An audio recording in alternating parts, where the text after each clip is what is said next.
विज्ञान है रोशनी जो अंधेरे को मिटा दे। विज्ञान है रोशनी जो अंधेरे को मिटा दे। हर सवाल का जवाब जो सोच का दीप जला दे। हर सवाल का जवाब जो सोच का दीप जला दे। न्यूटन आइंस्टाइन जैसे जो छोड़ गए निशान, उसी राह पर चलकर बनेगा नया इंसान। आज मैं विज्ञान में कुछ मजेदार इंपॉर्टेंट फैक्ट बताने जा रहा हूँ, जो आप लोग इत्मीनान के साथ सुन सकते हैं, पढ़ सकते हैं, समझ सकते हैं, जो इंटरेस्टेड होगा आप लोग के लिए।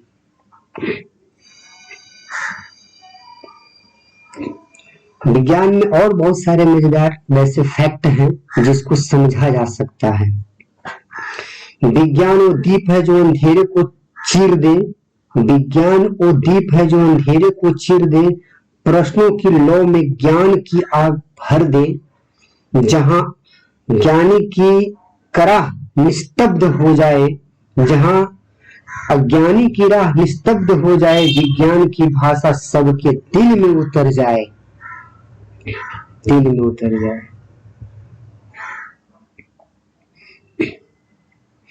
अब मैं कुछ फैक्ट बताने जा रहा हूं कि विज्ञान, आखिर विज्ञान के जनक कौन है। विज्ञान के जनक के रूप में अलग अलग मान्यताएं दी गई है। विज्ञान के जनक में कोई फैक्ट बात नहीं, किसी का मानना है कि अलग अलग वैज्ञानिकों ने विज्ञान का जनक है। विज्ञान का जनक कहलाने वाले का नाम एक नाम नहीं दिया गया है, लेकिन कुछ आधुनिक विज्ञान के संदर्भ में गैलीलियो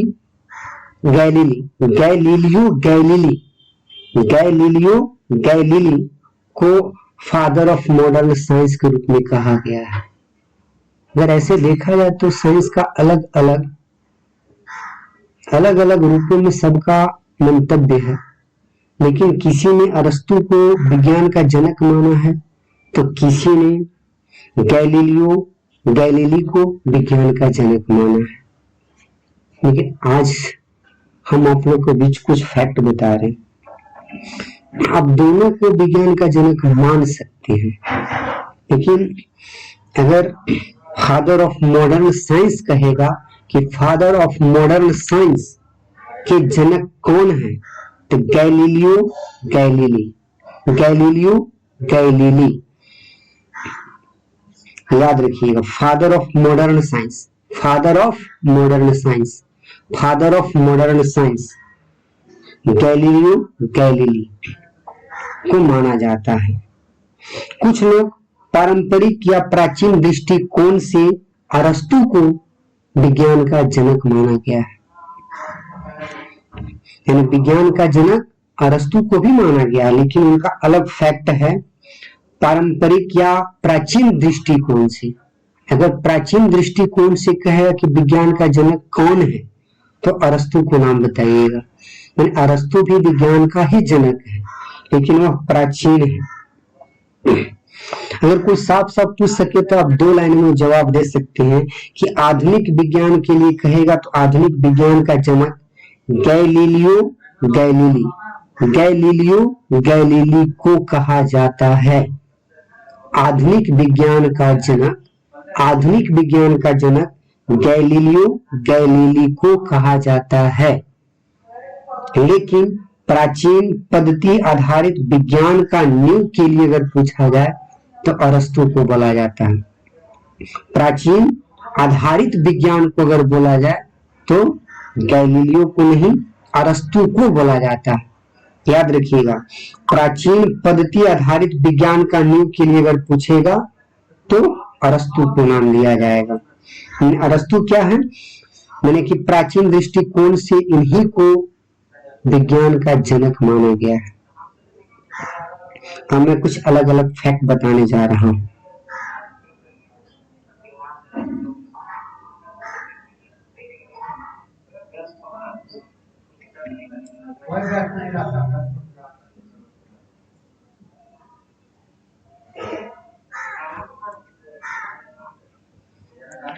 विज्ञान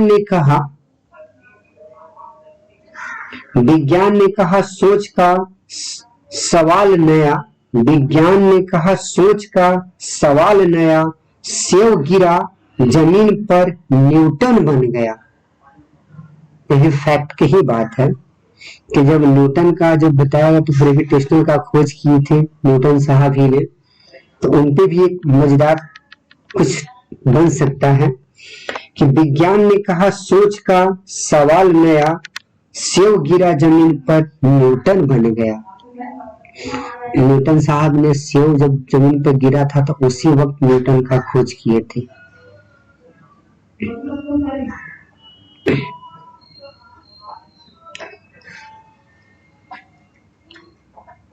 न्यूटन बोला गुरुत्वाकर्षण है न्यूटन साहब ही ने बोला था कि गुरुत्वाकर्षण सबसे बड़ा महान चीज है। तो न्यूटन ने बोला गुरुत्वाकर्षण है महान, सेव गिरा बस बन गया साइंटिस्ट महान। न्यूटन बोला गुरुत्वाकर्षण है महान, सेव गिरा बस बन गया साइंटिस्ट इंसान। इंसानों का भी पद बहुत बड़ा है जो साइंटिस्ट के रूप में जो माने जाते हैं। अब मैं कुछ फैक्ट बता रहा हूँ जो विज्ञान से। विज्ञान को तो ऐसे अलग अलग भागों में नहीं, यानी कि विज्ञान को मुख्यतः 3 भागों में विभाजित किया गया है। सब हम अलग अलग क्रमबद्ध तरीके से पढ़ेंगे। आज मैं विज्ञान का बायोलॉजी सब्जेक्ट बायोलॉजी से कुछ कॉम्बिनेशन करके मैं सीखने का प्रयास करूंगा। आखिर बायोलॉजी है क्या, बायोलॉजी कैसे बना, बायोलॉजी क्यों, बायोलॉजी पढ़ने से क्या फायदे होंगे, आखिर बायोलॉजी क्यों पढ़ी जाती है। ये बहुत सारे वैसे व्यक्तियों की सवाल रहता है, स्टूडेंटों को भी सवाल रहता है कि आखिर बायोलॉजी पढ़ने से हमें क्या फायदा मिलेगा, आखिर बायोलॉजी है क्या, बायोलॉजी क्यों पढ़ेंगे हम। तो सबके बारे में डिस्कस करने जा रहा हूँ।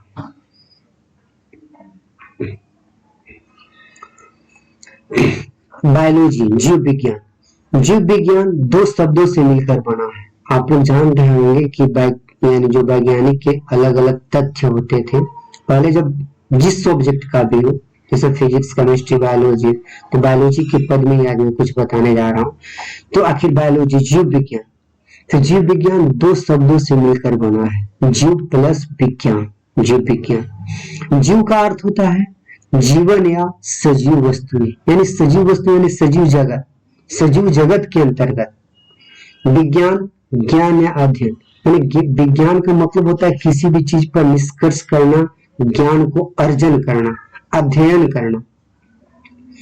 इस प्रकार जीव विज्ञान का अर्थ है जीवों का वैज्ञानिक अध्ययन, यानी जीवों पर हम एक रिसर्च, विज्ञान के अंतर्गत हम सर्च कर ही उस पद तक पहुंचते हैं जिसका निष्कर्ष हो सके। अगर निष्कर्ष नहीं हो सकता तो हम विज्ञान क्यों कर पढ़ेंगे, विज्ञान पढ़ने से फायदा क्या होगी।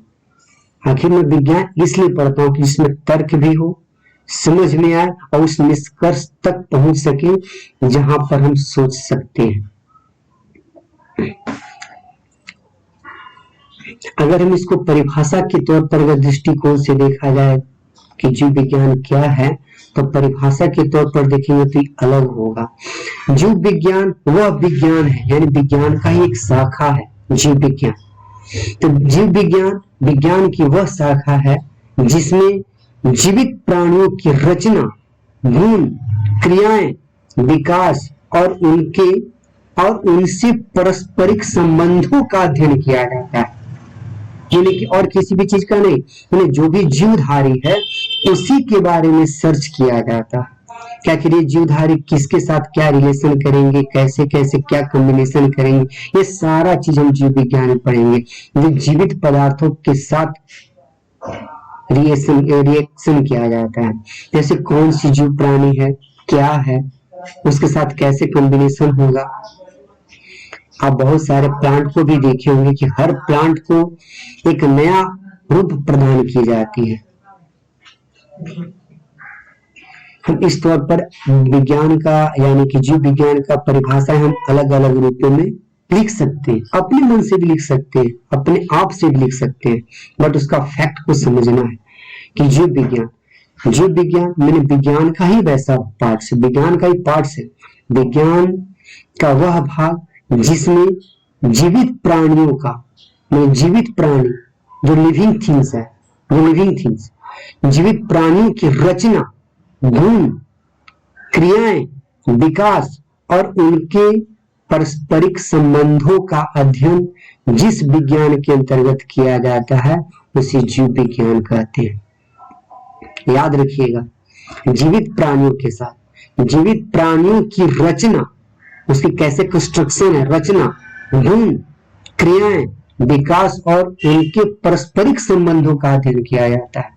जिस विज्ञान में किया जाता है उस विज्ञान का नाम है जीव विज्ञान।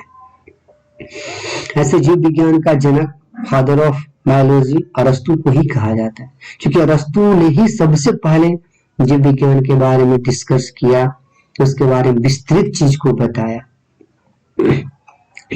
इसलिए जीव विज्ञान के जनक अरस्तु को ही माना गया है। अब ऐसा देखा जाए तो जीव विज्ञान को अलग अलग फैक्टर में बांट सकते हैं हम लोग। ऐसे मुख्यतः जीव विज्ञान को 3 भागों में बांटा गया है। ऐसे जीव विज्ञान को 3 भागों में ही बांटा गया है। पहला बॉटनी, वनस्पति विज्ञान, प्राणी विज्ञान, सूक्ष्म जीव विज्ञान। बॉटनी, जूलॉजी, माइक्रोबायोलॉजी, इस 3 रूपों में बांटा गया है और सबका मंतव्य अलग अलग है। जैसे वनस्पति विज्ञान, बॉटनी जिसको हम लोग बोलते हैं, जिसमें वो पेड़ पौधा के बारे में सीखते हैं, जानते हैं, समझते हैं कि कौन सी पौधा किस पौधा के साथ क्या क्या कॉम्बिनेशन, किस पौधा को किस पौधा के साथ रिएक्शन किया जाता, तो कौन सी नया पौधा बन सकता है, उसका गुण क्या होगा, हर चीज में वनस्पति विज्ञान के अंतर्गत सीखते हैं। जैसे वनस्पति विज्ञान, बॉटनी, स्टडी ऑफ प्लांट, माने कि हम लोग स्टडी यानी अध्ययन करते हैं क्या, प्लांट, पेड़ पौधा के बारे में। माने जिस विज्ञान के अंतर्गत हम प्लांट के बारे में अध्ययन करते हैं उसे हम वनस्पति विज्ञान कहते हैं। अर्थ इन पौधे का अध्ययन करना, इसमें होता क्या है, हम पौधे के बारे में विस्तृत चीज की जानकारी प्राप्त करते हैं कि पौधे अपना भोजन कैसे बनाते हैं, हर चीज के बारे में, मैंने पौधे के बारे में विस्तृत जानकारी प्राप्त करने वाले विज्ञान को वनस्पति विज्ञान कहा जाता है। यानी प्लांट के बारे में पूरा डिस्कस किया जाता है उसमें। इन पौधे का अध्ययन जिसमें उनकी संरचना, वृद्धि, प्रजनन, परिस्थितिकी शामिल है। आखिर बॉटनी में पढ़ते हैं ना, बच्चों को ये समझाते हैं कि वनस्पति विज्ञान पढ़ने से फायदा क्या होते हैं, आखिर वनस्पति विज्ञान पढ़ते क्यों है, उसको पढ़ने से फायदा क्या होगी, तो हम उसके बारे में यह बता सकते हैं कि पौधे आखिर कैसे डेवलप करते हैं, कैसे वृद्धि होती है, कैसे प्रजनन करते हैं, उसके बारे में डिटेल से विस्तृत पूर्वक हम वनस्पति विज्ञान में समझाते हैं और डिटेल से बताते हैं। क्योंकि इसके लिए हमको जूलॉजी नहीं पढ़ना पड़ेगा। अगर वनस्पति के बारे में पढ़ना है तो हम जूलॉजी नहीं पढ़ेंगे, क्योंकि जूलॉजी अलग फैक्टर है बायोलॉजी का, बट वनस्पति विज्ञान अलग है। अगर वनस्पति विज्ञान में पढ़ेंगे हम तो पेड़ पौधा के बारे में ही पढ़ेंगे कि पेड़ पौधा कैसे प्रजनन करते हैं, कैसे वृद्धि करते हैं, ये हमारा वनस्पति विज्ञान ही बताएगा। उदाहरण के लिए पौधे की कोशिकाओं की संरचना कैसे होती है, प्रकाश संश्लेषण कैसे होती है, किस प्रकार से प्रकाश संश्लेषण की जाती है, हम अलग अलग रूपों में वनस्पति विज्ञान में पढ़ेंगे। यानी इसको स्टडी ऑफ प्लांट, यानी प्लांट के बारे में जितना भी अध्ययन करना है हम वनस्पति विज्ञान में करेंगे। याद रखिएगा, वनस्पति विज्ञान का जनक थियोफ्रस्टस को कहा जाता है। एक नंबर के सवाल आता है, कॉम्पिटिटिव एग्जाम में भी ये 1 नंबर के सवाल आता है कि वनस्पति विज्ञान का जनक किसे कहा जाता है, फादर ऑफ बॉटनी कौन है, किन्हें फादर ऑफ बॉटनी कहा जाता है। तो याद रखिएगा, फादर ऑफ बॉटनी थियोफ्रस्टस, थियोफ्रस्टस को कहा जाता है। याद रखिएगा, बॉटनी का जनक, फादर ऑफ बॉटनी यानी बॉटनी का जनक किसे कहा जाता है, तो थियोफ्रस्टस को कहा जाता है। अब हम लोग चलते हैं सेकेंड में था जूलॉजी यानी जूलॉजी विज्ञान। अब हम लोग को सवाल आता है कि जूलॉजी विज्ञान की जूलॉजी यानी कि प्राणी विज्ञान होता क्या, प्राणी विज्ञान पढ़ने से फायदा क्या होंगे, यानी कि प्राणी विज्ञान होता क्या है। तो याद रखिएगा प्राणी यानी कि जूलॉजी, प्राणी विज्ञान जूलॉजी, जिसको बहुत सारे 100 में लगभग 80% स्टूडेंट लोग जूलॉजी को ही सिलेक्ट करते हैं, मतलब जूलॉजी पढ़ना ज्यादा पसंद करते हैं, लगभग 80%। अगर साइंस की दृष्टि से देखा जाए तो जो भी व्यक्ति अगर साइंस लिया है तो लगभग 80% स्टूडेंट लोग बायोलॉजी से पढ़ते हैं और 20% स्टूडेंट लोग मैथ से आईएससी करते हैं, साइंस लेते हैं। क्योंकि साइंस में 2 फैक्टर बढ़ जाता है, एक बायोलॉजी से एक मैथ से। और बायोलॉजी से भी अगर देखा जाए तो बायोलॉजी में भी 2 कंडीशन हो जाते हैं, ऐसे तो 3 कंडीशन है लेकिन 2 कंडीशन मुख्यतः रूप से सब मानते हैं। फर्स्ट में बॉटनी एंड जूलॉजी। तो अगर हम इसको 100% की दृष्टि से देखा जाए तो लगभग 80% स्टूडेंट लोग जूलॉजी को पसंद करते हैं, जूलॉजी पढ़ने के पक्ष में रहते हैं। ऐसे कहीं देखा जाए तो बहुत सारे बच्चों लोग से मैं बात करता हूँ तो बोलता है कि क्या सर हम जूलॉजी पढ़ेंगे, बोटनी कौन पढ़ता है, पेड़ पौधा के बारे में कौन पढ़ेगा। अरे यार बोटनी के भी बारे में तो पढ़ा करो, आखिर पेड़ पौधा के बारे में कौन पढ़ेगा, अगर उसमें कोई भी चीज की कमी हो जाएगी तो उसके बारे में अध्ययन कौन करेगा। अरे कम से कम बोटनी पर भी तो विशेष करके ध्यान दिया करो, खाली जूलॉजी जूलॉजी जूलॉजी खाली पढ़ने से क्या होगी। अगर बढ़िया से जूलॉजी का भी अध्ययन नहीं किया जाए तो कपार में ऑपरेशन करना है, हेड में ऑपरेशन करना है तो लिवर में ऑपरेशन कर देगा। तो जूलॉजी का भी तो अच्छा से ज्ञान लिया करो। पर इंटरेस्टेड है जूलॉजी, मानते कि तुम्हारे लिए जूलॉजी इंपॉर्टेंट है, इंटरेस्टेड है, बट उसमें कुछ हद तक विशेष रूप से पढ़ने का प्रयास करो। चलो हम लोग ऑन द पॉइंट पे चलते हैं। स्टडी ऑफ एनिमल्स, मैंने जो भी जीव प्राणी है, जीवित प्राणी जो दौड़ सकते हैं, एक जगह से दूसरे जगह स्थान को बदल सकते, जो प्राणी जो जीव जंतु, उसके बारे में विस्तृत जानकारी हमको जूलॉजी में पढ़ने को मिलता है। अगर जूलॉजी पढ़ेंगे तो हर जीवधारी के बारे में डिटेल से समझेंगे, जैसे कि एनिमल्स हो गए, एनिमल में जानवर में बहुत सारे गाय भैंस, गाय भैंस वगैरह। आदमी के भी बारे में शरीर में बहुत सारे चीज के बारे में अध्ययन किए जाते हैं। ये सब जितने भी सारा चीज अध्ययन करते हैं तो जूलॉजी में, मैंने एनिमल्स के बारे में जो भी अगर अध्ययन किया जाए तो उसको हम जूलॉजी सब्जेक्ट यानी जूलॉजी में रखते हैं, यानी प्राणी विज्ञान में। प्राणी विज्ञान तो बहुत कम व्यक्ति लोग समझते हैं, लेकिन जूलॉजी अधिकांश, किसी से भी मन से पूछो कि कौन सी पढ़ रहा है जी, तो हम लोग बायोलॉजी से पढ़ रहे हैं। तो बायोलॉजी में कौन से फैक्टर, तो जूलॉजी से मैं कर रहा हूँ। चलो बहुत अच्छी, कोई बात नहीं, जूलॉजी जी से भी करो, कोई दिक्कत नहीं। जूलॉजी बहुत अच्छा चीज भी है, करो, अध्ययन करो, लेकिन परफेक्ट तरीके से अध्ययन करो तो ज्यादा बेटर होगी। तो स्टडी ऑफ एनिमल्स हम लोग जूलॉजी में करते हैं, मैंने कि एनिमल्स के बारे में जितने भी जानकारी लेना है हम जूलॉजी में ही करेंगे। जानवरों का अध्ययन जिसमें उनकी संरचना, कार्य, विकास और परिस्थितिकी शामिल है, हम ये सब जूलॉजी की में ही पढ़ेंगे। उदाहरण के लिए जानवरों की कोशिकाओं की संरचना कैसे होती है, जैसे में ह्यूमन बॉडी में देखा जाए तो उसकी कोशिका की संरचना क्या है, तो एनिमल में भी देखा जाए तो उसकी कोशिका की संरचना क्या है, श्वसन प्रक्रिया क्या है, जैसे हम लोग की श्वसन प्रक्रिया है, जानवर की श्वसन प्रक्रिया अलग है, मछली की श्वसन प्रक्रिया, उसमें सब में कुछ न कुछ तो डिफरेंट रहती है।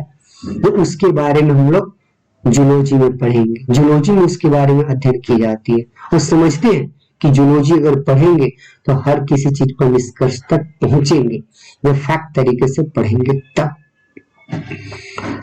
श्वसन प्रक्रिया के बारे में, विभिन्न प्रजातियों के बारे में, जैसे बहुत सारे अगर एनिमल्स में देखा है तो अलग अलग प्रजाति, तो सब प्रजाति अलग अलग रूप में विकसित करते हैं, वृद्धि करते हैं, श्वसन करते हैं, सबका अलग अलग कंडीशन रहता है। जंतु विज्ञान का जनक, फादर ऑफ जूलॉजी, अरस्तु को ही कहा जाता है। ऐसे तो मैंने बायोलॉजी का जनक भी अरस्तु को ही कहा जाता है, लेकिन बायोलॉजी को हम लोग 3 भागों में बांट दिए हैं, तो सबका जनक अलग अलग रूपों में हम लोग को रख दिया गया है, बता दिया गया। हम लोग ये बताया गया है कि अलग अलग रूपों में जब बायोलॉजी के 3 भागों में जब डिवाइड किया प्रमुख रूप से, तो अलग अलग रूपों में सबका नाम दिया गया। जैसे देख लीजिए, अभी मैं आप लोग के बीच बताया कि वनस्पति विज्ञान का जनक फादर ऑफ बॉटनी थियोफ्रेस्टस है, तो उसी प्रकार से प्राणी विज्ञान यानी जूलॉजी का जनक अरस्तु है। तो अरस्तु को ही हम लोग जूलॉजी का जनक मानते हैं। ऐसे तो पूरा बायोलॉजी का ही अगर पूरा फैक्ट तरीके से अगर कहीं आए कि बायोलॉजी का जनक कौन है, तो अरस्तु ही मारिएगा, ठीक है, अरस्तु को ही टिक कीजिएगा, क्योंकि विज्ञान माने बायोलॉजी का जनक अरस्तु को ही कहा गया है। अधिकांश जगहों पर भी देखिएगा तो जीव विज्ञान का जनक किसे कहा जाता है, तो अरस्तु यानी जीव विज्ञान यानी फादर ऑफ जूलॉजी अरस्तु यानी अधिकांश जगहों पर अरस्तु का ही नाम आता है, थियोफ्रेस्टस का नाम नहीं आता है। तब हुआ क्या यहाँ पर कि जब विज्ञान को बायोलॉजी को हम 3 भागों में जब डिवाइड कर दिए, तो उस जगह पर नाम सबको अलग अलग दे दिया गया। जैसे वनस्पति विज्ञान का जनक थियोफ्रेस्टस और प्राणी विज्ञान यानी जूलॉजी का जनक अरस्तु हो गए। ये याद रखिएगा। 1 नंबर के आता है कहीं कहीं कंपटीशन में, कि कंपटीशन में अगर पूछेगा भी कि जीव विज्ञान का जनक किसे कहा जाता है, तो अरस्तु को, या प्राणी विज्ञान का जनक किसे कहा जाएगा, तो अरस्तु को। लेकिन अगर उसमें अलग कंडीशन लगा देता है कि वनस्पति विज्ञान का जनक किसे कहा जाएगा, तो अरस्तु को नहीं मारिएगा। वनस्पति विज्ञान का जनक थियोफ्रेस्टस को कहा जाता है। ये याद रखिएगा। 1 नंबर क्वेश्चन आएगा, फादर ऑफ बॉटनी थियोफ्रेस्टस। अगर इस नाम को याद नहीं हो रहा, इस नाम को 2-3 बार बोलिए, फादर ऑफ बॉटनी थियोफ्रेस्टस। कम से कम अगर वैसे कठिन वर्ड है, एक चीज को 3-4 बार बोलेंगे तो खुद याद हो जाएगा। कोई भारी नहीं है, कोई भी चीज का वर्ड मीनिंग हो, चाहे किसी भी चीज का नाम याद करने में एक सेंटेंस को कम से कम 10 बार बोलिए, आपकी माइंड पर सेट हो जाएगा। चलिए आगे चलते हैं। फादर ऑफ जूलॉजी अरस्तु को कहा जाता है, याद रखिएगा। अब अगला हम लोग फैक्टर में तीसरा का पढ़े थे, क्या, सूक्ष्म जीव विज्ञान, जिसे माइक्रो बायोलॉजी कहा जाता है। माइक्रो बायोलॉजी इस सूक्ष्म विज्ञान यानी विज्ञान को 3 भागों में बांटे, कौन कौन, बॉटनी, जूलॉजी, माइक्रोबायोलॉजी। अब सबको भी जब 3 भागों में जब बांट दिएगा, तो सबका तो अलग अलग जनक भी होंगे ना। कोई एक ही व्यक्ति में सब चीज का थोड़ी निर्माण कर देगा, सबके बारे में थोड़ी ना अध्ययन कर लेगा। कहीं पे आप कोचिंग वगैरह में भी देखते होंगे, तो सब सब्जेक्ट का टीचर अलग अलग होते होंगे, होते भी हैं। जो परफेक्ट तरीका से पढ़ाने वाले होते हैं, तो सब अलग अलग टीचर होते हैं। जितने भी शिक्षक होते हैं, सब अलग अलग सब्जेक्ट का कॉम्बिनेशन के थ्रू पढ़ाते हैं। जैसे मैथ का टीचर अलग है, साइंस का अलग है, और साइंस में भी तीनों है, फिजिक्स, केमिस्ट्री, बायोलॉजी, तो तीनों का अलग अलग टीचर मिलेंगे अगर पूर्ण रूप में अध्ययन कीजिएगा तो। चलिए हम लोग अगले पॉइंट पे चलते हैं। सूक्ष्म जीव विज्ञान, microbiology, study of micro organism. यानी अब इसमें हम लोग करते क्या है, कि हम इसमें भी पढ़ते हैं क्या, इसका अर्थ क्या होता है, यानी इसमें किस चीज की अध्ययन किया जाता है। सूक्ष्म जीव विज्ञान में किस चीज का अध्ययन करते हैं, माइक्रोबायोलॉजी में किस चीज की हम लोग अध्ययन करते हैं। तो याद रखिएगा, माइक्रोबायोलॉजी के अंतर्गत हम सूक्ष्म जीव का अध्ययन करते हैं, जो छोटे छोटे, जो आंख से दिखाई न दे, आंख से मैंने कि नंगी आंखों द्वारा दिखाई न दे, हमारे एनवायरमेंट में है बट हम उसको देख नहीं पाते, उसको देखने के लिए माइक्रोस्कोप लगाना पड़ेगा। माइक्रोस्कोप की सहायता से हम देख सकते हैं छोटे छोटे बैक्टीरिया, वायरस, कवक, बहुत सारे ऐसे छोटे छोटे जीव जिसके बारे में हम लोग डिटेल से पढ़ेंगे तो माइक्रोबायोलॉजी के अंतर्गत पढ़ेंगे। सूक्ष्म जीव विज्ञान के अंतर्गत जैसे छोटे छोटे बैक्टीरिया हो गए, जैसे माइक्रोकॉन्ड्रिया हो गया, वो भी एक छोटा सा, ये सेल का एक छोटा सा पार्ट्स है, सेल जब पढ़ेंगे हम, सेल के बारे में डिटेल्स समझाएंगे तो उसमें हर पार्ट्स को बताएंगे कि माइक्रोकॉन्ड्रिया क्या है, लाइसोसोम क्या है, गोल्जी बॉडी क्या है, सबके बारे में डिटेल से, एक एक पॉइंट के बारे में डिटेल से बताया जाएगा। एक बार अगर देख लीजिएगा वीडियो तो आपकी माइंड पर सेट हो जाएगा, दोबारा वीडियो देखने की कोई जरूरी नहीं पड़ेगा। तो हम लोग सूक्ष्म यानी छोटे छोटे जीवों के बारे में अध्ययन करेंगे, जैसे बैक्टीरिया हो गया, वायरस वगैरह, कवक वगैरह के बारे में जब अध्ययन करेंगे हम तो माइक्रोबायोलॉजी के अंतर्गत अध्ययन करेंगे। आपसे सवाल आएगा, आपसे सवाल किया जाएगा, पूछा जाएगा, कोई कंपटीशन में देखिएगा, बैठिएगा तो उस जगह पर आपको क्वेश्चन आएगा कि सूक्ष्म जीव विज्ञान के अंतर्गत किस चीज का अध्ययन किया जाता है, माइक्रोबायोलॉजी के अंतर्गत किस चीज का स्टडी की जाती है। तो वहां पे सवाल आता है, तब उस जगह पर ऑप्शन होगा बैक्टीरिया, बैक्टीरिया ऑप्शन आएगा। 4 ऑप्शन में से एक ऑप्शन बैक्टीरिया दिया रहेगा, वायरस दिया रहेगा, कवक दिया रहेगा, उस जगह पर आपको टिक करना पड़ेगा। क्योंकि हम लोग सूक्ष्म जीव विज्ञान के अंतर्गत हम छोटे छोटे सूक्ष्म जीवों के बारे में अध्ययन करते हैं, जिसको हम अपनी नंगी आंखों से देख नहीं पाते हैं। पैसे वैसे चीज को हम लोग इस सब्जेक्ट में अध्ययन करते हैं, यानी सूक्ष्म जीव विज्ञान में अध्ययन करते हैं।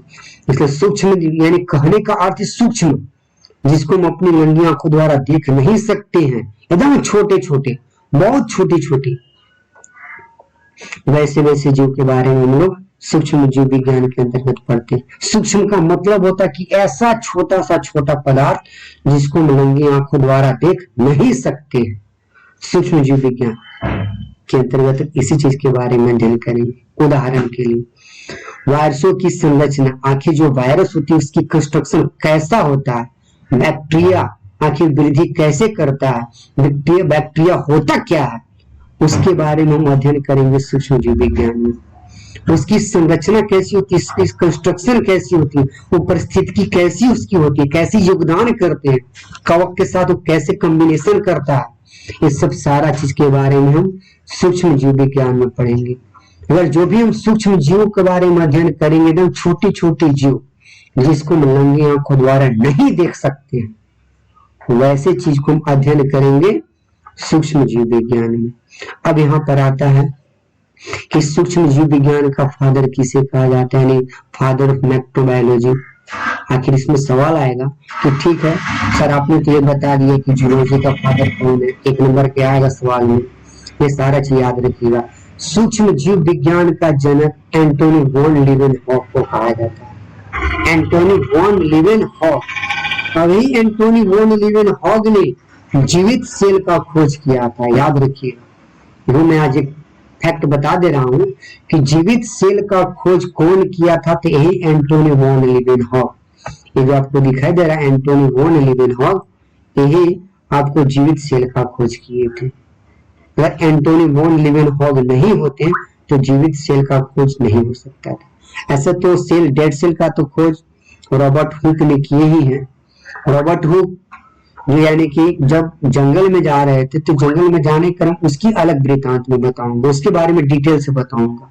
क्योंकि रॉबर्ट हुक ने सेल का, डेड सेल का खोज कैसे किया था, डेड सेल को देखने में कैसा लग रहा था, उस चीज के बारे में डिटेल से बताएंगे। जो आप देखिएगा तो आपकी माइंड पे एकदम कंफर्म तरीके से सेट हो जाएगा।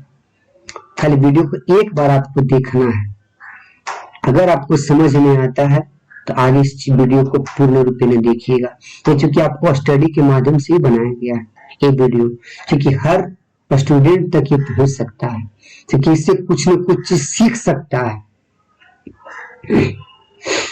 तो हम लोग चलेंगे सेल के बारे में, जो बायोलॉजी अगला कंडीशन जो पढ़ेंगे, अगला स्टेप पढ़ेंगे, तो उसमें सेल के बारे में डिटेल से बताएंगे कि सेल है क्या, सेल क्या होता है, सेल पढ़ना क्या जरूरी है, सेल के अध्ययन को क्या बोलेंगे हम, जैसे पैथोलॉजी आखिर है क्या, उसके अंतर्गत हम क्या पढ़ेंगे, हमें सेल के बारे में पूरा डिटेल से बताएंगे। आज का वीडियो आज यहीं तक हम एंड करते हैं, क्योंकि जो भी चीज इसमें फैक्ट बताएगा वो सारा चीज फैक्ट को आप विशेष करके याद रखिएगा। पहले नंबर सवाल आएगा कि जीव विज्ञान है क्या, कौन कौन से 2 शब्दों से मिलकर बना है, तो याद रखिएगा जीव प्लस विज्ञान। जीव का अर्थ क्या होता है, जीवन या सजीव वस्तु, सजीव जगह, अब आपसे सेकेंड सवाल पूछ सकता है कि बायोलॉजी का जनक कौन है, बायोलॉजी का जनक कौन है। तो याद रखिए, अगर बायोलॉजी के जनक पूछेगा तो बायोलॉजी का जनक अरस्तु को ही कहिए, मैंने जीव विज्ञान का जनक, फादर ऑफ बायोलॉजी अगर कहेगा तो अरस्तु को ही कहिएगा। अब हम जीव विज्ञान को अलग अलग भागों में तोड़ दिए हैं, जैसे बोटनी, जूलॉजी, माइक्रोबायोलॉजी, और सबका अलग अलग हम लोग जानते हैं कि बोटनी आखिर क्या है, वनस्पति विज्ञान का इंग्लिश पार्ट, प्राणी विज्ञान जूलॉजी है, सूक्ष्म जीव विज्ञान माइक्रोबायोलॉजी है। वो सबका अलग अलग खोज करने वाले व्यक्ति का नाम। Plant of study, study of plant, यानी प्लांट के बारे में जो पढ़ते हैं। वनस्पति, आपसे एक नंबर का सवाल पूछेगा कि वनस्पति विज्ञान का जनक कौन है, तो थियोफ्रेस्टस। याद रखिएगा, जूलॉजी विज्ञान यानी कि जूलॉजी जो है, प्राणी विज्ञान जूलॉजी का जनक कौन है, अरस्तु कहिएगा। सूक्ष्म जीव विज्ञान यानी माइक्रोबायोलॉजी, इसके जनक कौन है, तो एंटोनी वॉन लीवेनहॉग। यही एंटोनी वॉन लीवेनहॉग ने जीवित सेल का खोज किया था। सोचिए, जो हम लोग के शरीर में जो जीवित सेल है, इस सेल का खोज एंटोनी वॉन लीवेनहॉग ने ही किए थे, जिसके बारे में हम लोग पढ़ते हैं। और हम बायोलॉजी का सेकेंड पार्ट्स नेक्स्ट डे लाएंगे। पर डे एक वीडियो में बनाते रहूंगा, लगभग 15, 20, 30 मिनट का भी हो सकता है, जिसमें इंपॉर्टेंट फैक्ट बताते रहूंगा, जो आप लोग पढ़ने में इंटरेस्टेड होगा, पढ़ने में मन लगेगा।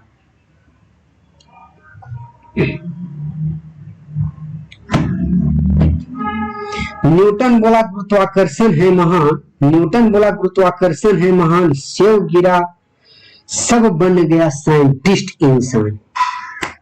ये मजेदार है। केमिस्ट्री की क्लास में हुआ इमोशन का सेल। याद रखिएगा, केमिस्ट्री की क्लास में हुआ इमोशन का मेल। केमिस्ट्री की क्लास में हुआ इमोशन का मेल। सोडियम मिला क्लोरीन से बन गया नमक का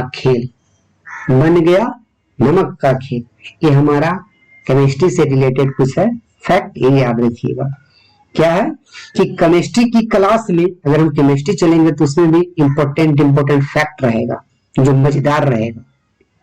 क्या रहेगा कि केमिस्ट्री की क्लास में हुआ इमोशन का मेल, सोडियम मिला क्लोरीन से बन गया नमक का खेल। ओके, आज मैं वीडियो यहीं तक एंड करता हूँ। नेक्स्ट वीडियो आएगा जो बायोलॉजी के फैक्ट के बारे में, जो अगला जो है सेल के बारे में डिटेल से बताया जाएगा। नेक्स्ट वीडियो में सेल के बारे में अध्ययन किया जाएगा, सेल है क्या, सेल में कितने फैक्टर होते हैं, कौन कौन सा फैक्टर का कौन सी जनक है, उस जनक का खोज किसने किया, कैसे किया, सारा चीज के बारे में डिटेल से बताया जाएगा नेक्स्ट वीडियो में। ओके।